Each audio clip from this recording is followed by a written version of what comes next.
When visiting the Iditarod Cafe in McGrath, It's strange for them. It's very strange for them. there are a few things you'd expect to see on the menu. And this Got white rice, is not one of them. crawfish etouffee, and gator. James Nichols normally works as a chef on a boat off the coast of Louisiana in the Gulf of Mexico. But for the last few weeks, I'm having fun here. for breakfast, lunch, and dinner, he's brought a taste of the South to the last frontier. Smothered chicken, barbecue chicken, fried alligator, crawfish etouffee, down south gumbo. And everyone who's come through so far has been eating it up. Thank you. It's been wonderful. I had alligator for the first time yesterday. Chopped gator and little nuggets. It tasted like chicken, but there was a little bit of a fishy taste to it. It was good. They're loving it so far.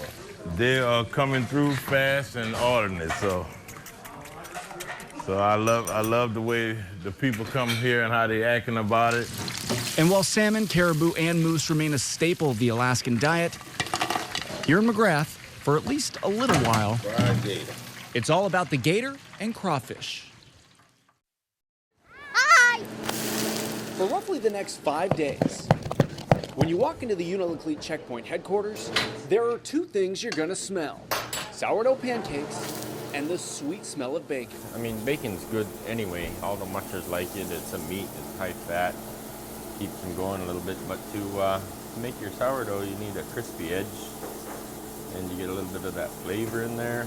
And yeah, it works really well. Aside from being delicious, There you go. Have a seat at the table. with only a thin piece of plywood separating mushers' sleeping quarters and the kitchen, volunteer cook Mitty Johnson says the bacon serves a second purpose. It just creates a more homey atmosphere for everybody, a more welcoming atmosphere, and then it kind of masks the smell of the mushers, because when you've been on a trail for 7 days, they can't help it, but you know, it works. Starting today until the last team comes through town, Johnson says he will go through about 50 gallons of sourdough starter We just activate everything with a little bit of sugar. and hundreds of pounds of bacon, Jack, want to beat a tester? feeding mushers, volunteers, and anybody who's hungry. Just outside, the calm before the chaos.